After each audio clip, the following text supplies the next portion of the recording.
तो और तुम्हारे भाई को बाघ ने नहीं बल्कि मैंने मारा है। एक दिन की बात है कि किसी जंगल में अचानक से 4 लकड़बग्घे आ जाते हैं और सामने आने वाले हर जानवर पर हमला करके उसे बेरहमी से नोच खाते हैं। ये सब देखकर एक लोमड़ी भागते हुए जंगल के बूढ़े राजा बाघ के पास जाती है। अरे क्या हुआ लोमड़ी, रो क्यों रही हो? बाघ राजा, जल्दी चलिए मेरे साथ। हमारे जंगल में बहुत सारे लगड़भग घुस गए हैं जो कि सामने आने वाले हर जानवर का बेरहमी से शिकार कर रहे हैं। क्या? अभी जाकर मैं उन सब लगड़भग्गों को भगाता हूँ। ये सब बोलने के बाद बूढ़ा बाघ लोमड़ी के साथ उन लगड़भग्गों से लड़ने को रवाना हो जाता है। इतने में रास्ते में ही अचानक से चारों लगड़भग बूढ़े बाघ के सामने आ जाते हैं। अरे वाह, तुम सब तो खुद ही मेरे पास आ गए। मैं अभी तुम लोगों को ही जान से मारने के लिए आ रहा था। भला तुम जैसा बूढ़ा बाघ अकेले ही इतने सारे लगड़भग्गों से कैसे मुकाबला करेगा? मेरे बुढ़ापे पर जाने की गलती भी ना करना। मैं तुम्हें मौका दे रहा हूँ। अगर तुम सबको अपनी जान प्यारी है तो चुपचाप मेरे जंगल से चले जाओ। अब ये जंगल तुम्हारा नहीं, अब से ये जंगल हमारा है। हम जहाँ जाते हैं वहाँ बस खून की नदियां बहती हैं और वो जगह हमारी हो जाती है। मुझे तो यही लगता है कि तुम लोगों को अपनी जिंदगी बिल्कुल भी प्यारी नहीं। ये बोलने के बाद बूढ़ा बाघ अकेले ही उन 4 लगड़भग्गों के साथ लड़ पड़ता है और इस लड़ाई के दौरान लोमड़ी बूढ़े बाघ की मदद के लिए और जानवरों को बुलाने के लिए भाग पड़ती है। लेकिन बूढ़ा बाघ अकेले उन 4 लगड़भग्गों के सामने कमजोर पड़ जाता है, जिस वजह से बूढ़ा बाघ लगड़भग्गों से लड़ते लड़ते मर जाता है। कैसा सबक सिखाया, बड़ा आया हमें जान से मारने वाला। इतने में वहाँ एक बड़ा हाथी, एक जवान शेर और एक जवान बाघ आ जाता है। इतने सारे जानवरों को एक साथ देखकर चारों लगड़भग्गे वहाँ से भाग जाते हैं। अच्छा हुआ जो ये भाग गए, वरना इन 4 लगड़भग्गों को तो मैंने अपने पैरों तले ही मसल देना था। लगता है हमें आने में देर हो गई, क्योंकि अब हमारे बाघ राजा नहीं रहे। और वहाँ दूसरी तरफ गांव में राजू नाम का एक लड़का रहता था, जिसने अपने पास एक अजीब सी गधी पाल रखी थी, जिससे कभी भी कोई बच्चा नहीं हुआ था, लेकिन फिर भी वो गधी बहुत सारा दूध देती। एक दिन राजू के पास उसका दोस्त नटवर आता है।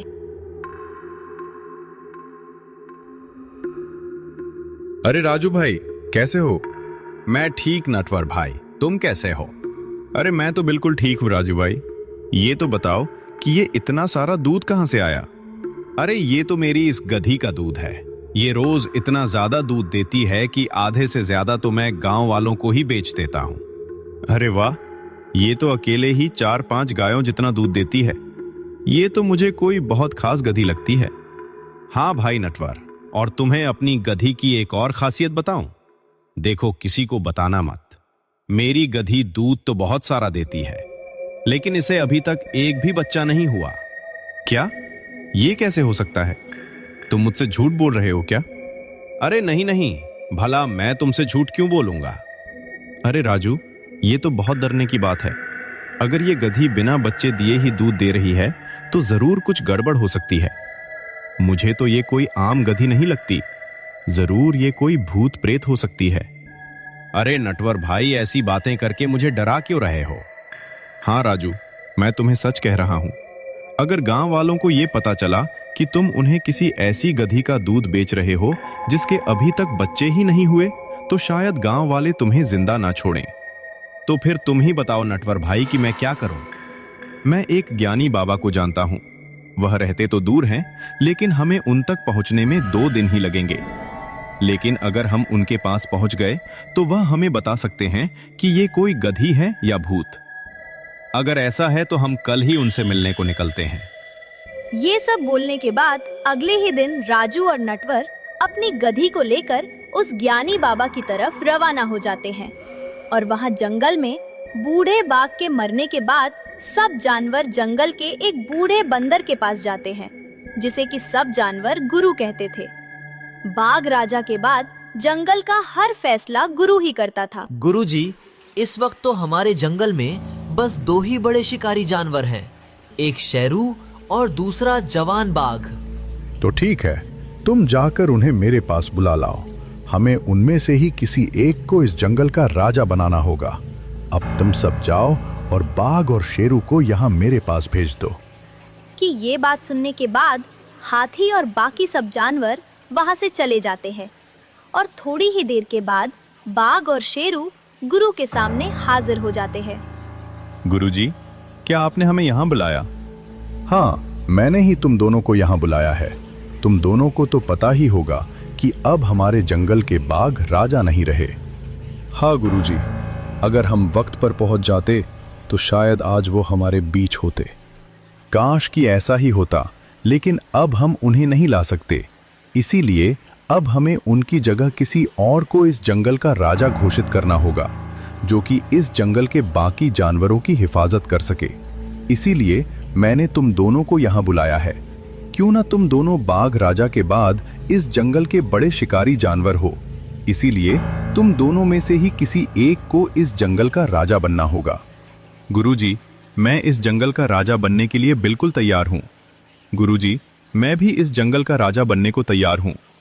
ठीक है, तुम दोनों में से कौन जंगल का अगला राजा बनेगा, इस बात का फैसला सिर्फ मैं करूंगा। मुझे माफ कीजिएगा गुरुजी, जैसा आप कहेंगे बिल्कुल वैसा ही होगा। ठीक है, तुम में से जंगल का राजा सिर्फ वही बनेगा जिसकी पहले शादी होगी। क्या गुरुजी, ये तो नामुमकिन है, क्योंकि इस जंगल में मेरे अलावा और कोई भी शेर नहीं जिससे मैं शादी कर सकूं। और हाँ गुरुजी, मैं भी इस जंगल में आखिरी इकलौता बाघ हूं, तो भला मैं शादी कैसे करूं? यह तो अब तुम्हारा मसला है। बस जिसकी शादी पहले होगी, मैं उसे ही इस जंगल का राजा घोषित करूंगा। अब तुम दोनों यहां से जा सकते हो और शादी करने के बाद ही मेरे सामने आना। गुरु की ये बात सुनने के बाद शेरू और बाघ अपने लिए बीवियां तलाश करने के लिए निकल जाते हैं और वहां राजू और नटवर गधी को लेकर ज्ञानी बाबा के पास पहुंच जाते हैं। क्या आप ही वो मशहूर ज्ञानी बाबा हो? हाँ बोलो बच्चों, तुम्हें मुझसे क्या काम है? बाबा जी, ये मेरी गधी है। इस गधी को अभी तक एक बच्चा भी नहीं हुआ, लेकिन ये गधी रोज 5 गायों जितना दूध देती है। अरे ऐसा कैसे हो सकता है? भला कोई भी जानवर कैसे बच्चे दिए बगैर दूध दे सकता है, और वो भी इतना सारा दूध? मुझे तो लगता है तुम दोनों मुझे यहाँ परेशान करने के लिए आ गए हो। नहीं बाबा जी, मेरा दोस्त राजू सच बोल रहा है, इसीलिए तो हम इस गधी को आपके पास ले आए हैं। अब आप ही बताएं कि ऐसा कैसे हो सकता है? अगर तुम्हारी बात सच है तो ये कोई आम गधी नहीं हो सकती। जरूर ये कोई भूत प्रेत हो सकती है। मेरी मानो तो तुम इस गधी को किसी जंगल में छोड़ आओ, क्योंकि अगर ये गधी के रूप में कोई भूत हुआ तो ये इंसानों में रहकर उन्हें कोई नुकसान पहुंचा सकती है। क्या मैं इस गधी को अकेले किसी जंगल में कैसे छोड़ सकता हूँ? ऐसे तो कोई शिकारी जानवर इसे खा जाएगा। देखो बच्चे, अगर तुमने इस गधी को अपने ही पास रखा और इस भूतिया गधी ने तुम्हारे करीबी किसी भी इंसान को नुकसान पहुंचाया तो उसके जिम्मेदार तुम ही होगे। इसीलिए मैं बोल रहा हूं कि इस गधी को किसी जंगल में छोड़ आओ। अगर ऐसा है तो बाबा जी, आपने जैसा कहा है मैं बिल्कुल वैसा ही करूंगा। ये बोलने के बाद नटवर और राजू गधी को लेकर जंगल की तरफ रवाना हो जाते हैं और वहाँ जंगल में लोमड़ी शेरू के पास आती है। शेरू, क्या ये सच है? मैंने सुना है कि जंगल का राजा वही बनेगा जो कि पहले शादी करेगा। हाँ लोमड़ी, उस बूढ़े बंदर गुरु ने ये अजीब सी शर्त रखकर मुझे मुश्किल में डाल दिया है। तुम ही बताओ कि अब मैं क्या करूं? शेरू, क्यों ना तुम मुझसे शादी कर लो? वैसे भी तुम्हें इस जंगल में कोई शेरनी नहीं मिलनी, क्योंकि तुम हमारे जंगल के अब अकेले शेर हो। क्या दिमाग तो तुम्हारा ठीक है ना लोमड़ी? मैं तुम जैसी किसी बेवकूफ लोमड़ी से शादी कर सकता हूँ? अच्छा होगा कि तुम अभी के अभी यहाँ मेरे सामने से दफा हो जाओ, वरना मैंने तुम्हें खा जाना है। शेरू की ये सब बातें सुनकर लोमड़ी वहाँ से गुस्से में चली जाती है और वहाँ दूसरी तरफ राजू और नटवर गधी को जंगल के पास ले आते हैं और उसे अकेला छोड़कर चले जाते हैं। अरे ये क्या? मेरा मालिक कितना बेवकूफ निकला। मेरा दूध बेचकर अच्छे खासे पैसे कमा रहा था और अपने पागल दोस्त नटवर की बातों में आकर मुझे उस बाबा के पास ले गया और उस ढूंगी बाबा की झूठी बातों में आकर मुझे इस जंगल में अकेला ही छोड़ गया। इससे अच्छा तो मालिक मुझे किसी और पर बेचकर थोड़े पैसे ही कमा लेता, और तो और मुझे एक नया मालिक भी मिल जाता। अब इस जंगल के शिकारी जानवरों से मैं कैसे खुद को बचाऊंगी। इतने में अचानक से उन 4 लकड़भग्गों में से एक की नजर गधी पर पड़ती है, तो वो अकेला गधी के पास आ जाता है। अरे वाह, इतनी बड़ी गधी! मुझे तो किसी गधी का मांस चखे हुए भी बहुत वक्त हो गया है। चलो कोई बात नहीं, आज तुम्हारा शिकार करके मेरे मुंह का स्वाद फिर से ताजा हो जाएगा। ये बोलकर जैसे ही लगड़बग्गा गधी की तरफ बढ़ता है तो इतने में अचानक से शेर आकर लगड़बग्गे पर हमला कर देता है और बहुत देर तक लड़ने के बाद शेर आखिरकार उस लगड़बग्गे को जान से मार देता है। तुम ठीक तो हो? इसने तुम्हें कोई नुकसान तो नहीं पहुंचाया? नहीं, इसने तो मुझे कोई नुकसान नहीं पहुंचाया, लेकिन मुझे लगता है कि अब तुम मुझे जरूर कोई नुकसान पहुंचाओगे, क्योंकि तुम भी तो एक शिकारी जानवर हो। अरे नहीं नहीं, मैं तुम्हें नहीं खाने वाला। वैसे ये बताओ कि तुम अकेली इस जंगल में क्या कर रही हो? कहीं तुम रास्ता भटक कर तो इस जंगल में नहीं आ गई? नहीं, मैं कोई रास्ता नहीं भटकी, बस मेरा बेवकूफ मालिक खुद ही मुझे यहाँ छोड़ गया है और अब मैं बेघर हो चुकी हूँ। ओह, ये तो बहुत बुरा हुआ। अगर तुम यहीं रुकी रहीं तो कोई न कोई शिकारी जानवर तुम्हारा शिकार कर लेगा और हर बार मैं तुम्हें बचाने के लिए नहीं आ पाऊंगा। क्या? तो अब मैं क्या करूं? मेरे पास तो अब रहने को कोई भी घर नहीं और इस जंगल में अकेले मेरे लिए जीना बहुत मुश्किल है। क्या तुम मुझे अपने साथ नहीं रख सकते? गधी की ये बात सुनकर शेर भी सोच में पड़ जाता है। अरे, ये तो मेरे लिए एक अच्छा मौका है।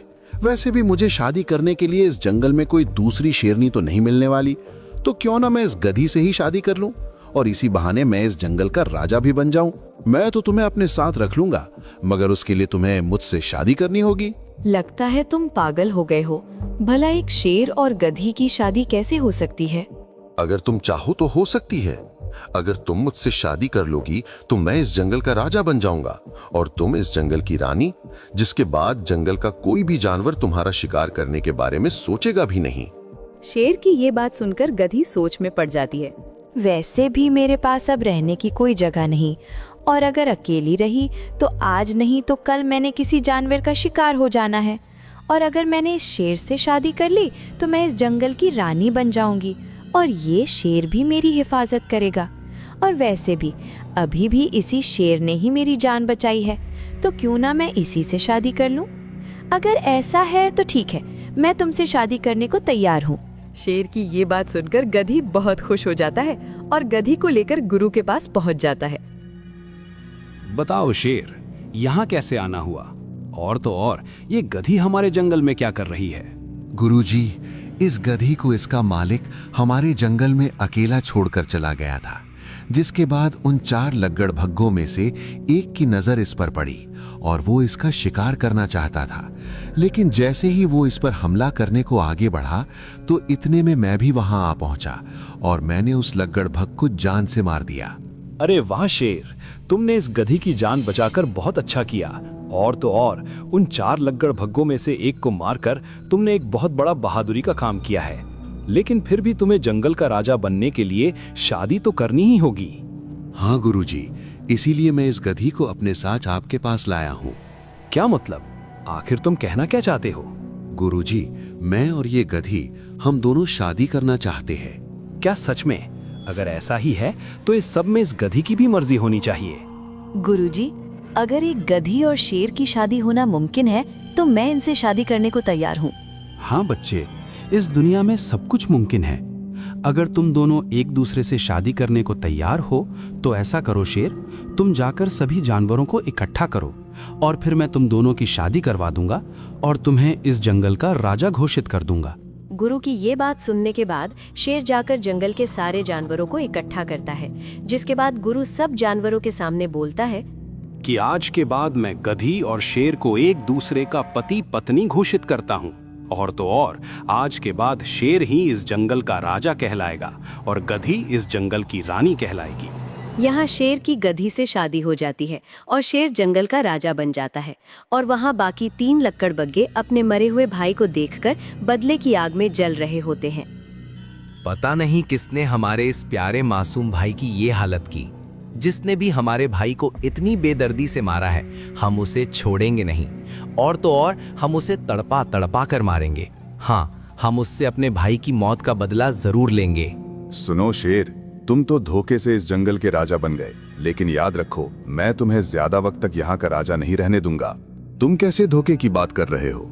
जंगल का राजा बनने के लिए शादी करना शर्त थी और मैंने इस गधी से शादी कर ली और अब मैं इस जंगल का राजा हूँ। एक शेर और एक गधी आखिर कैसे शादी कर सकते हैं? मेरे पास भी लोमड़ी शादी के लिए आई थी, लेकिन मैंने उसे बेइज्जत करके वहां से भगा दिया, क्योंकि किसी लोमड़ी से शादी करना मेरी शान के खिलाफ है। तुम बेवकूफ थे। तुम्हें लोमड़ी से बेइज्जती करने के बजाय उससे शादी कर लेनी चाहिए थी। अगर तुम उससे शादी कर लेते तो आज तुम इस जंगल के राजा होते। वो सब तो तुम रहने ही दो शेर। अब तुम्हें जंगल के साथ साथ अपनी बीवी का भी ख्याल रखना होगा, क्योंकि हमारा जंगल शिकारी जानवरों से भरा पड़ा है। भाग, मेरी बात गौर से सुनो। मेरी बीवी एक गधी होने के साथ साथ इस जंगल की रानी भी है, और अगर किसी भी जानवर ने मेरी रानी को परेशान करने की कोशिश भी की तो मैं उसके 100 टुकड़े कर दूंगा, फिर चाहे वो तुम ही क्यों ना हो। अब चले जाओ यहाँ से, ये मेरा हुक्म है। शेर की ये बात सुनने के बाद बाघ वहाँ से चला जाता है और वहाँ दूसरी तरफ तीनों लकड़बग्घे लोमड़ी को पकड़ लेते हैं। लोमड़ी, अगर तुम्हें अपनी जान प्यारी है तो सच सच बताओ कि हमारे भाई को इतनी बेरहमी से किसने मारा है? मुझे जाने दो, मुझे इस बारे में कुछ भी नहीं पता। लगता है तुम्हें अपनी जान प्यारी नहीं। ये आखिरी मौका है, हमें सच सच बताओ कि हमारे भाई को किसने मारा है। अगर मैंने इन्हें सच ना बताया तो ये तीनों मिलकर मुझे नोच खाएंगे।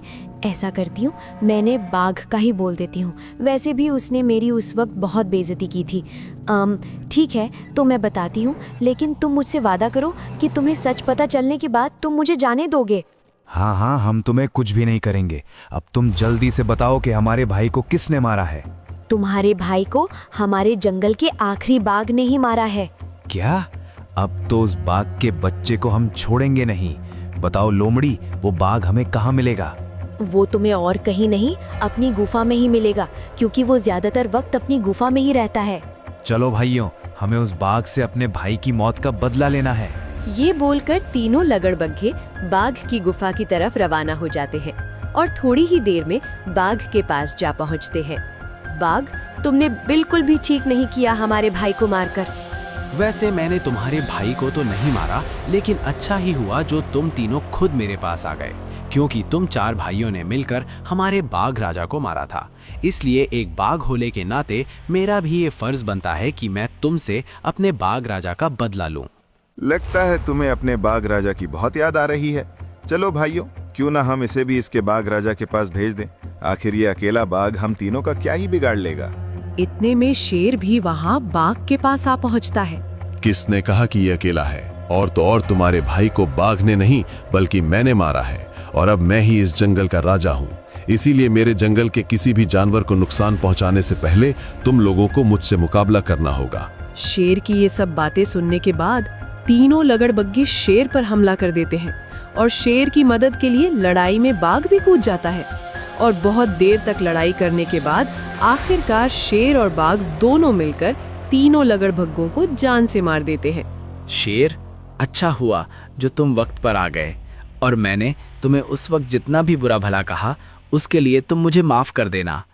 राजा ना बनने की वजह से मुझे तुम पर बहुत गुस्सा था, इसीलिए मैं तुम्हें बहुत बुरा भला कह गया। अरे बाघ, मैं कैसे ना आता। आखिर मैं इस जंगल का राजा हूं, तो मेरा यह फर्ज बनता है कि मैं जंगल के सभी जानवरों की हिफाजत करूं। और माफी तुम्हें मुझसे नहीं बल्कि लोमड़ी से मांगनी चाहिए, क्योंकि तुमने उसकी इतनी बेइज्जती की। लेकिन उसके बावजूद लोमड़ी ने आकर मुझे इन लगड़भग्गों के बारे में बताया। अगर ये लोमड़ी वक्त पर आकर मुझे लगड़भग्गों के बारे में ना बताती तो शायद आज तुम जिंदा ना होते। लोमड़ी, तुम भी मुझे माफ कर दो। मुझे उस वक्त तुम्हारी बेइज्जती नहीं करनी चाहिए थी।